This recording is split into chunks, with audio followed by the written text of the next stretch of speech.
Olá, meus amigos, olá, meus irmãos, a graça e a paz de Jesus seja com todos vocês. Graças a Deus, nós estamos aqui mais um momento podendo aprender com as escrituras de nosso Deus, amém? Hoje nós estaremos lendo 1 Coríntios de número 10 e olha que a palavra de Deus nos ensina. Porque não quero, irmãos, que vocês ignorem o fato de que todos os nossos antepassados estiveram sob a nuvem e todos passaram pelo mar. Em Moisés, todos eles foram batizados na nuvem e no mar. Todos comeram do mesmo alimento espiritual e beberam da mesma bebida espiritual, pois bebiam da rocha espiritual que os acompanhava. E essa rocha era Cristo. Contudo, Deus não se agradou da maioria deles, por isso os seus corpos ficaram espalhados no deserto. Essas coisas ocorreram como exemplo para nós, para que não cobicemos coisas más, como eles fizeram. Não sejam idólatras, como algum deles foram, conforme está escrito: o povo se assentou para comer e beber, e levantou-se para se entregar à farra. Não pratiquemos imoralidade, como alguns deles fizeram, e num só dia morreram 23.000. Não devemos pôr o Senhor à prova, como alguns deles fizeram, e foram mortos por serpentes. E não se queixem, como alguns deles se queixaram, e foram mortos pelo anjo destruidor. Essas coisas aconteceram a eles como exemplos e foram escritos como advertência para nós, sobre quem tem chegado o fim dos tempos. Assim, aquele que julga estar firme, cuide-se para que não caia. Não sobreveio a vocês tentação que não fosse comum aos homens. E Deus é fiel. Ele não permitirá que vocês sejam tentados além do que possam suportar. Mas, quando forem tentados, Ele lhes providenciará um escape para que o possam suportar. Por isso, meus amados irmãos, fujam da idolatria. Estou falando a pessoas sensatas. Julguem vocês mesmos o que estou dizendo. Não é verdade que o cálice da bênção que abençoamos é uma participação no sangue de Cristo e que o pão que partimos é uma participação do corpo de Cristo? Por haver um único pão, nós, que somos muitos, somos um só corpo, pois todos participamos de um único pão. Considerem o povo de Israel: os que comem dos sacrifícios não participam do altar? Portanto, o que estou querendo dizer? Será que o sacrifício oferecido a um ídolo é alguma coisa? Ou o ídolo é alguma coisa? Não. Quero dizer que o que os pagãos sacrificam é oferecido aos demônios e não a Deus. E não quero que vocês tenham comunhão com os demônios. Vocês não podem beber do cálice do Senhor e do cálice dos demônios. Não podem participar da mesa do Senhor e da mesa dos demônios. Porventura, provocaremos o ciúme no Senhor? Somos mais fortes do que Ele? Tudo é permitido, mas nem tudo convém. Tudo é permitido, mas nem tudo edifica. Ninguém deve buscar o seu próprio bem, mas sim o dos outros. Comam de tudo que se vende no mercado, sem fazer perguntas por causa da consciência, pois do Senhor é a terra e tudo o que nela existe. Se algum descrente o convidar para uma refeição e você quiser ir, coma de tudo o que lhe for apresentado, sem nada perguntar por causa da consciência.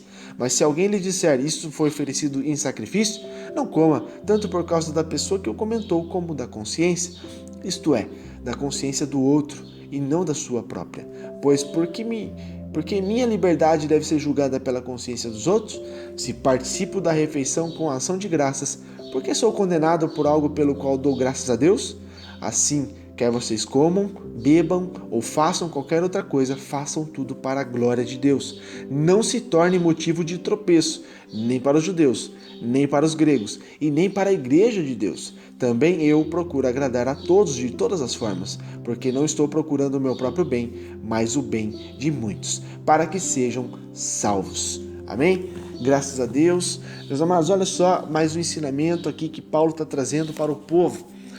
Ele está dizendo para que o povo faça o quê? Não ignorem, né? Não ignorem tudo que está escrito, todos os ensinamentos, né? Que dos seus antepassados estão registrados, para que eles não venham cometer os mesmos pecados, os mesmos erros. Né? Ele está dizendo assim: pessoal, olha só, né, a infidelidade de Israel com relação a Deus lá no tempo, né, do Êxodo, né, após Deus com a sua exortação, trazendo aqui para os coríntios a fim de que, né, eles perseverassem na obra divina. Paulo começou a enfatizar aqui, meus amados, as bênçãos, né, os quais os israelitas desfrutaram no deserto. Todos eles tinham proteção e a direção de Deus. Eles experimentaram os milagres, né, e o livramento do Altíssimo ali no deserto. Né, eles identificaram-se com o seu líder espiritual, que era Moisés. Né, ali eles comeram pão do céu e por fim beberam água que Deus proveu. E o fundamental de tudo isso que Paulo está dizendo, meus amados, ele declara aqui que foi, embora todos os israelitas tivessem recebido essas maravilhas dádivas de Deus, a maioria não conseguiu agradar a Deus. A maioria deles não agradou o Senhor. Né? E para os antigos israelitas que estiveram debaixo da nuvem no deserto, né? E a nuvem aqui tinha duas funções. Primeiro, ela oferecia proteção. Lá em Êxodo 14, 19 e 20, você lê sobre isso. O fogo durante a noite, meus amados, em meio ao frio que é extremo no deserto, né? Ali aquecia eles. E a sombra da nuvem diante do sol, do dia, da tarde, guardava eles. Amém? Então, segundo, eles eram guiados, né? Guiava o povo pelo deserto. Êxodo 13, 21 diz isso. Todos passaram pelo mar. Todo israelita que partiu do Egito, no Êxodo, conheceu o livramento de Deus no Mar Vermelho. Então, meus amados, a gente vê que todos foram batizados em Moisés. Os atos de Deus aqui na nuvem e no mar uniram o povo ao seu líder espiritual, que era Moisés. Né? Todos seguiam o mesmo Deus e as mesmas leis. E essas coisas, é o que ele vai dizendo, que foram feitas, né, em figura, exemplo para nós. A gente vê que a disciplina que Deus aplicou para o povo ali, os israelitas, né, que eram desobedientes, deveria ser uma advertência aos cristãos de que o Senhor castiga o pecador, né, aquele que não quer ser transformado, aquele que não quer seguir em obediência. Tem castigo, né, pela própria desobediência tem o castigo.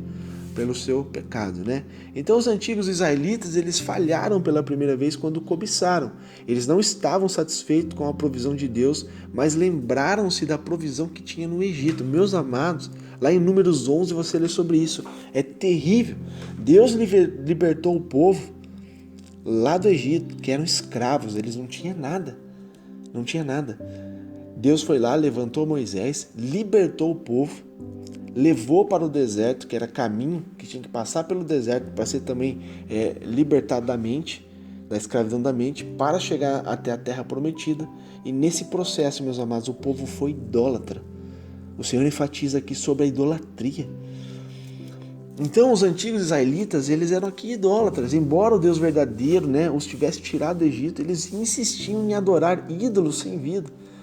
Meus amados, todo momento eles queriam levantar um ídolo, queriam criar uma imagem para ficar adorando, intercedendo, pedindo intercessão por coisas divinas para imagens. E Deus não se agradou disso, né? Então, além disso, os antigos israelitas eles se envolviam com imoralidades também. Um pecado que também contaminava lá os povos de Coríntios. E aqui a palavra diz por Paulo que 23 mil morreram num só dia. O registro que está em Números, né, menciona aqui 24 mil, que você lê lá em Números 25, do 6 ao 9. Há várias razões possíveis que possam explicar essa diferença de 1.000, né? Alguns sugerem que o número de Paulo reflete o número de pessoas que morreram num dia, enquanto o relato de Números pode ser o registro de todos que morreram por causa daquela praga. E outra explicação possível é de que o relato de Números inclui a morte dos líderes, lá em Números 25:4, ao contrário do número de Paulo. Mas, meus amados, num só dia morreu 24 mil pessoas. Por causa do quê? Da idolatria e da imoralidade. Amém? Então, ele diz aqui também, não tentemos a Cristo, né? O que parece, essa expressão está relacionada ao fato dos israelitas lá questionarem o plano e o propósito de Deus enquanto estavam, né? Eles estavam seguindo ali para Canaã, Números 21. Então, meus amados, os antigos israelitas murmuravam tanto contra os líderes e contra Deus, que Deus lhe enviou uma praga e muitos pereceram, muitos morreram, meus amados. Por causa do quê?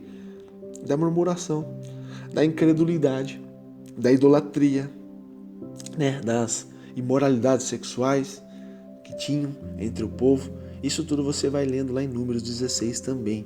Então, meus amados, como figuras aqui, como exemplos, ele está dizendo, Paulo enfatiza novamente que as situações as quais aconteceram a Israel não são simplesmente eventos históricos a serem interpretados, mas uma advertência, né, a serem considerados com atenção. Eu e você estamos sendo chamados para prestar atenção no que fez o povo perecer, ser destruído, para que nós não venhamos cometer as mesmas coisas, né? Isso é especialmente verdadeiro na visão de Paulo, uma vez que são chegados os fins dos séculos, nós estamos no fim do tempo, né? E os planos do Senhor estavam chegando ali ao clímax, né? O Deus que estava provocando o fim de todas as coisas é o mesmo que trouxe juízo sobre os israelitas ao matá-los. Ele poderia fazer o mesmo novamente, né? Então a gente precisa, meus amados, não cair, né? Não permitir que venhamos cair em tentação, que a gente não venha cair, né? Os coríntios ali talvez tivessem a atitude de que uma vez que foram justificados por Deus, nada lá mais lhes poderia acontecer.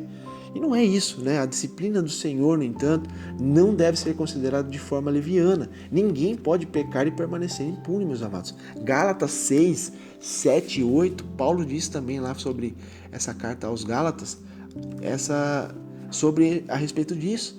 Então, meus amados, nós precisamos sempre ter a sabedoria e o discernimento de que Cristo morreu por nós para que nós tenhamos vida, né? Então lá em Gálatas ele diz: não se deixe enganar, meus amados, de Deus não se zomba, pois o que o homem semear, isso também ele colherá. Quem semeia para a sua carne, da carne colherá a destruição, mas quem semeia para o Espírito, do Espírito colherá a vida eterna. Nós temos que ter muito discernimento do que a gente faz da nossa vida. Então Paulo deu aqui aos coríntios uma palavra de conforto. As várias tentações que eles estavam sofrendo eram normais, coisas corriqueiras. Todos os cristãos, no decorrer do tempo ali, tiveram de resistir à tentação. Jesus teve que resistir à tentação. Só que Deus é tão bom, meus amados, que não deixa os cristãos passarem por algo para o qual eles não estão preparados, que eu e você não possa suportar. Deus não permite vir uma onda sobre a minha vida, sobre a tua vida, um deserto, uma dificuldade que eu e você não tenha capacidade de suportar.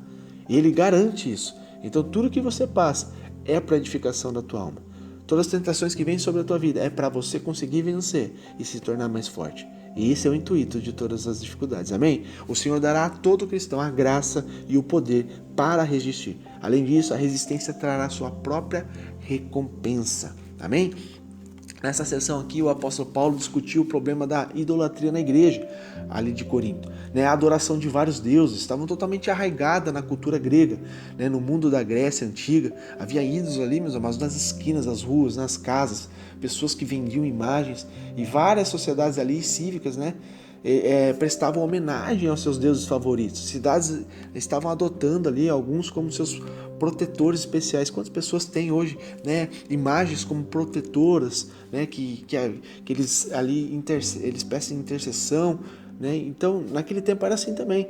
Os templos pagãos ali eram quase sempre frequentados, especialmente em Corinto, por causa de seus atos ali de prostituição no templo. Além disso, grande parte do alimento do mercado havia sido oferecido em adoração a diferentes ídolos. E Paulo aqui primeiro discutiu a natureza demoníaca de adoração aos ídolos e depois expôs a natureza da liberdade cristã, especialmente no que diz respeito à comida oferecida a ídolos.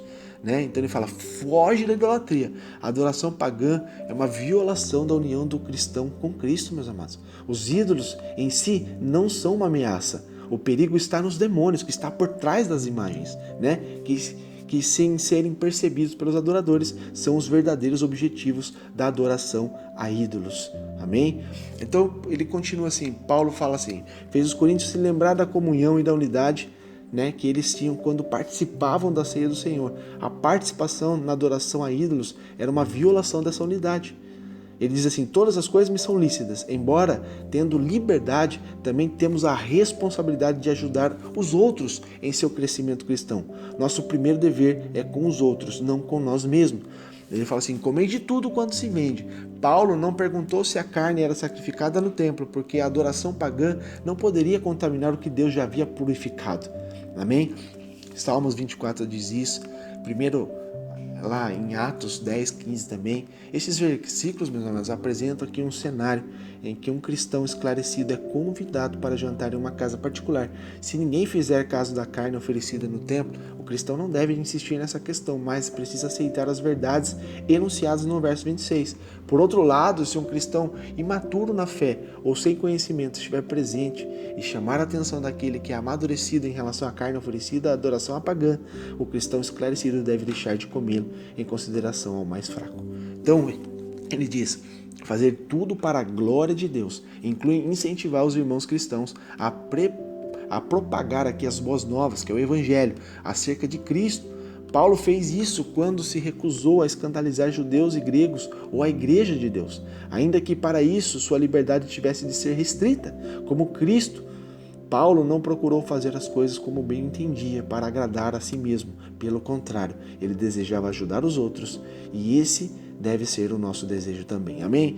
Como Jesus Cristo veio para servir, nós temos que servir também os mais fracos, meus amados. Estamos aqui para trazer a verdade, a palavra revelada do Senhor, para libertar os cativos e as pessoas possam ter salvação. Amém? Essa é a palavra de Deus no dia de hoje, os ensinamentos através de Paulo. Eu creio que edifica a minha e a tua vida. Amém, meus amados? Que Deus te abençoe.